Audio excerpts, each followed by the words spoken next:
ইরানের শীর্ষ নেতৃত্বকে হত্যার মাধ্যমে দেশটিতে বিদ্রোহ বা গণ অভ্যুত্থান ঘটানোর কৌশল নেয় যুক্তরাষ্ট্র ও ইসরায়েল, কিন্তু এটিকে ভুল হিসেব বলে মন্তব্য করেছেন সাবেক মোসাদ কর্মকর্তা রামি ইগরা। তার মতে আলী খামেনি সহ শীর্ষ নেতাদের হত্যার পর জনগণ রাস্তায় নামবে এমন ধারণা বাস্তবে দেখা যায়নি।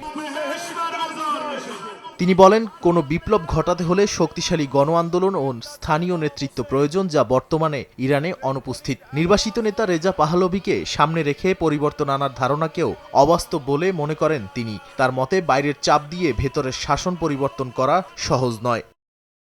চলমান বিমান হামলা নিয়েও প্রশ্ন তোলেন এই সাবেক মোসাদ কর্মকর্তা। বলেন, শুধু আকাশপথে হামলা চালিয়ে কোনো যুদ্ধ জেতা যায় না, স্থলভাগে সেনা উপস্থিতি ছাড়া চূড়ান্ত ফল অর্জনও সম্ভব নয়। তাই এই কৌশল ইরানকে দুর্বল করার বদলে আরও শক্ত অবস্থানে নিয়ে যাচ্ছে বলেও জানান তিনি।